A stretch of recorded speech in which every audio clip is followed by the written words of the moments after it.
and welcome to the Playeressence VidCast, episode number 21. I am Furious Francis, and I am rolling solo today. Got a lot of news. I'm sorry for the VidCast being delayed. There's a lot of stuff that just came up, but we still wanted to get something out, so hopefully you guys enjoy this one. It's going to be a little bit shorter, so just be aware of that. It's going to be a little bit smaller, more condensed. Probably that's how the show's going to be from now on, as we're restructuring things here at Playeressence, and we're going to try to get out more video content for you guys as far as like the video games go.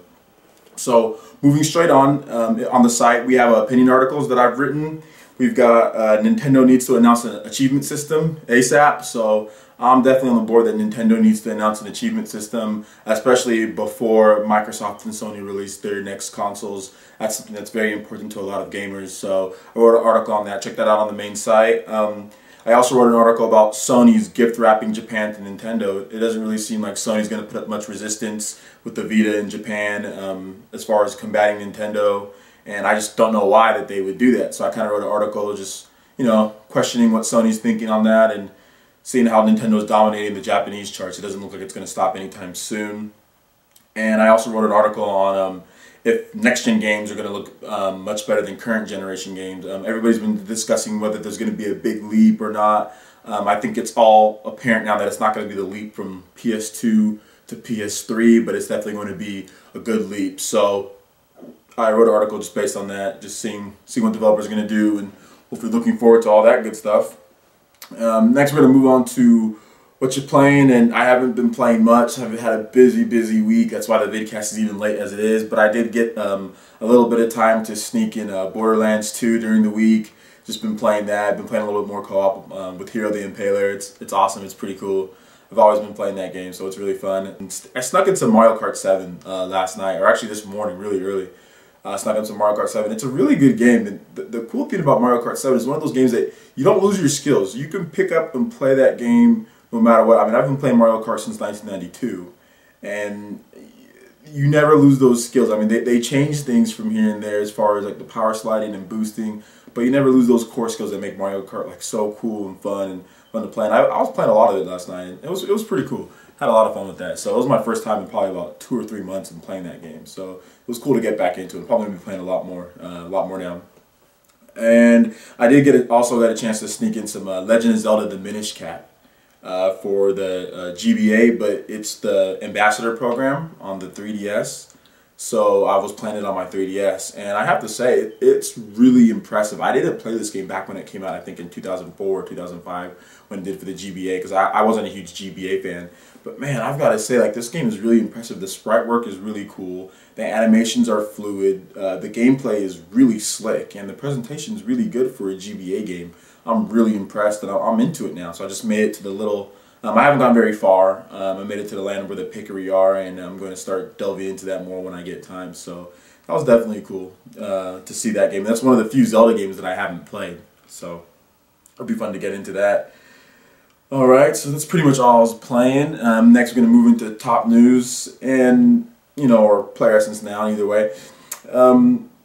This was a really interesting week, because with all the next-gen chatter and with all the, lack of game announcements and things like that, it was very interesting. The first news we have here is Watch Dogs is coming to all home consoles, and that is a quotation as far as around all home consoles. Ubisoft has said that, and which brings up an interesting point. Are they really going to be supporting the PS3, 360, Wii U, PS4, and Xbox 720?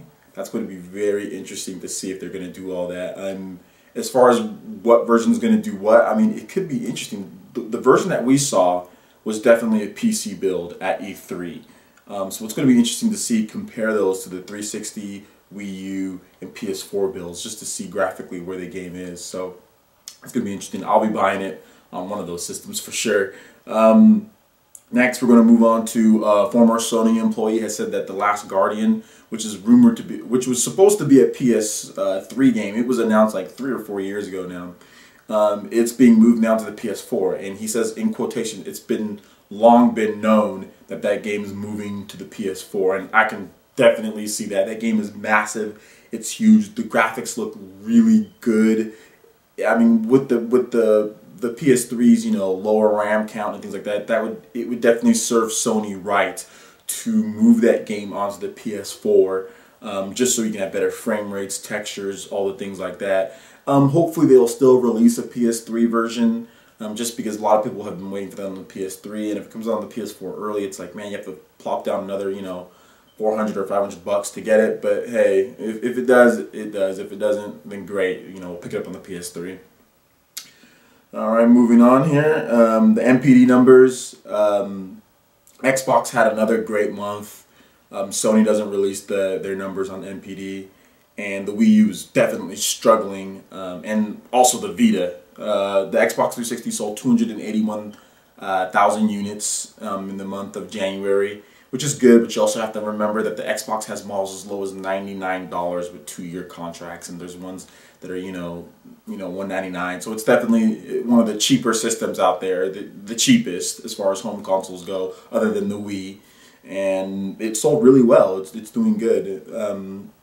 Nintendo with the Wii U, it's a low amount, 57,000. It's actually one of the worst amounts, I think, ever as far as home consoles go for the month of January. But the economy is different. It is the most expensive system on the market, and there was no new game releases for the system in January. I mean, I'm surprised it even sold 57,000, to be honest. I mean, everybody who wants new Super Mario Bros. And can afford it has probably reached that threshold, or Zombie U, or whatever the case may be. So the fact that it even reached that much with no new game releases and being the most expensive, for me, is impressive. I know everybody's kind of painting a doom picture out there, but I don't see it that way. I just think Nintendo needs to get their games out. I've said it a million times. They just need to get their games out and they'll be fine. I do think it's interesting because in March, it's going to be a big month for Wii U in March. We're going to see what the fans, you know, respond to, because you have Need for Speed, the Ultimate Spider-Man, or Spider-Man Ultimate, or whatever the case may be, the Amazing Spider-Man the movie, coming out for the Wii U, and you also have Monster Hunter coming out for the Wii U, and you also have Lego City Undercover. So you have all those games coming out for the Wii U in March. So that should, you know, push it over 100,000 units, and especially for me, I mean, Monster Hunter looks really good. So as far as the NPD numbers right now, a lot of people are panicking, saying it's over, but it's not over. Especially because the Vita sold only around 30,000 units, 30,000 to 35,000, somewhere in that range. So, and I don't even really think the Vita's done right now. So, I mean, if I don't think the Vita's done, the Wii U is definitely not done. Okay, and moving on, Nintendo did hold a Nintendo Direct. They announced the year of Luigi, and Iwata came out with the Luigi hat, which was cool. And they announced a couple new games with Luigi in there. So, of course, we all know about Luigi's Mansion, which is coming out. They got a release date. It's going to be March, March or April, one of those two. Not really sure. I'll make sure I put it across the bottom. And it looks fantastic. Luigi's Mansion looks really cool. I didn't play the first one on the GameCube, so I'm really interested to pick up this one and play it. I'm definitely going to check it out when it comes out.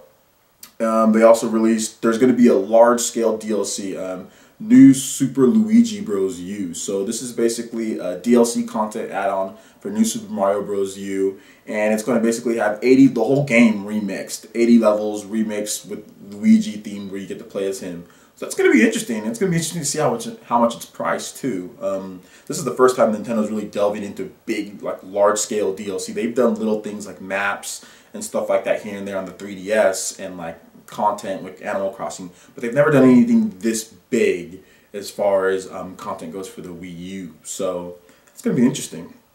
See that. They also announced the new Mario and Luigi RPG, Mario and Luigi's Dream Team, which actually looks really interesting. I've never really played any of the other Mario RPG games outside of Super Mario RPG on the Super Nintendo, which is amazing. And I think I played one of the Paper Marios on the Wii back when it came out. I didn't really like it, but I love Super Mario RPG. And this game has you manipulating Luigi's face as he's dreaming on the bottom touchscreen, which helps Mario go into his dreams on the top and do certain things. So it actually looks really interesting. I'm interested in playing this game, so I'll definitely be playing it at some point when it comes out, and that's coming out this summer. And for me, the biggest news of this whole Nintendo Direct is Donkey Kong Country returns on the 3DS 3D. I mean, Retro's game, Donkey Kong Country Returns. If you haven't played this game on the Wii, you need to play it, or if not, wait for this version of the 3DS because the controls will be better with the D-pad and the analog stick instead of using the Wiimote by itself, or Wiimote and Nunchuck. And I love this game. This game is absolutely fantastic.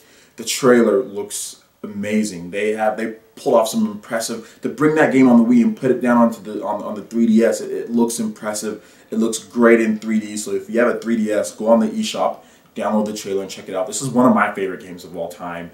The challenge, the co-op, everything is perfect. It's going to be interesting to see if they add new content to it. So is there going to be new levels? Is there going to be online co-op? Or is it just going to be is it just going to be local? Whatever they do, I'll be fine. I can play it solo, or I can play it with my brother when he comes here. So I'm very excited for that game, and that's coming out this summer. No price yet, but I'm thinking the sweet spot would be, they better put that thing at $19, $19.99, because it is already out on the Wii. It can't be full price. It can't be a $40 game. So I mean, I'm thinking it's either going to be $19.99 or $29.99, one of those two. They also announced the Animal Crossing New Leaf on June 9th, and a lot of people are looking forward to that game. I am not an Animal Crossing fan, but I know there's a lot of people out there, and Animal Crossing right now is killing the sales in Japan, like absolutely destroying it. I mean, Nintendo's announced that they've sold almost like 2 million retail copies and almost another million digital copies of this game, and those digital copies is almost pure profit. I mean, it's insane how well this game is selling in Japan, and it's only going to go higher from there, because I know there's a base of people who like Animal Crossing. It brings in a large female audience into there. It brings in some of the casual gamers into there, so you can expect to see 3DS sales go up when that game comes out. They also announced Wii U games, third-party games coming out. Need for Speed Undercover, Need for Speed, or Most Wanted is coming out for the Wii U, and it does use the PC textures. So it is graphically superior to the Xbox 360 and PS3 versions. There's been a whole bunch of footage on there. You can check it out on the site. It does look great. Looks like it runs really cool, and they're adding new features to the Wii U gamepad with the co-pilot mode and other things like that. So it's interesting. It's finally good to see a developer taking time, but really, they only spent 6 months on the port, not even that. So I mean, they did this thing very quickly, and it's impressive. I wonder when we actually see ground up games for the Wii U, how those will turn out. Injustice: Gods Among Us runs at 60 frames per second, pretty much identical to the other versions. You can play the game solely on the gamepad, so that's good to know that Injustice: Gods Among Us is going to be run just as well on the PS3 and 360 as it is on Wii U. So that's good. The Walking Dead: Survival Instinct, that's also coming out in March. And I haven't really seen much on the game. I'm not sure how good it's going to be. It's from the guys who developed the Star Wars game on Kinect, and that was not very good. So we'll see. Okay, that was pretty much all the big news on Nintendo Direct. You can check out the article on the site. You can see it as far as the recap. There's more information, but it's so much information that, I mean, the North American Nintendo Direct was almost 37 minutes. So yeah, I'm not going to go over all that. So check that out on the site. And lastly, what we're going to talk about is just basically what I wrote about as far as my article is the opinion. Does Nintendo need an achievement system? Do they need one? I mean, personally, I think that you need an achievement system. You need to reward players for doing stuff in games. It makes replay value, it gives longevity to the game, and it puts you on par with the 360 and PS3. Sony listened to their fans. They said, hey, we want an achievement system. Sony said, okay, we'll get you guys, the trophies. And it's been a success. It's really been a success since they've done that. A lot of people are picking up PlayStation 3 multiplats now because of that. A lot of times if you have a guy that has a 360 and a PS3, back before they did it, the trophies, he would get the 360 version. Especially if they were on par, he would get the 360 version because it has those achievements. It has that extra little, carrot or nugget out there. Nintendo needs to get with the times, because if Nintendo had an achievement system on Wii U, I would get Injustice: Gods Among Us for the Wii U. But there's no incentive for me to get it other than, okay, I can play it on my gamepad, which isn't, it's a fighter, so I don't want to play it on a big TV anyway. So Nintendo needs to get with the times. They need to have one just because it gives people a reason to rebuy games. It gives people longevity. They just need to have it. So I want to know you guys' opinions on there. Does Nintendo need to have an achievement system? Will they have an achievement system? Do you see one coming at E3? put them in the comments below. Email me, Francis@Playeressence. Let me know, because I've emailed Nintendo many times on this subject, and I've told them, hey, fans want it, and they're just like, okay, well, right now we have no control over that, and things like that, and stay tuned, you never know, and they say they don't want force developers to make it, but it's something that they need to put the extra effort into. So if you guys have something that you want to say that I can show Nintendo proof that they need one, send it in to me. Send me emails. Put them in the comments. I'll compile everything I got and email it to Nintendo to prove to them that they need one. So if you think they need one, definitely let me know. If you don't think they need one, also let me know. There are people out there who think Nintendo doesn't need an achievement system, that it's stupid. Let me know about that too. I just want to get everybody's opinion on that, and maybe we can have a great discussion as to whether they need one or not. So definitely, that's the end of the show. It was a little bit shorter than I thought. First solo mission here as far as the vidcast goes. Definitely check us out on Facebook and on Twitter and on YouTube. Subscribe if you can, just so you can get all of our content first. And remember, we have big new opinion articles and content and restructuring of Playeressence coming to the site. So definitely stay tuned for all that. Once again, I am Furious Francis, and see you guys later.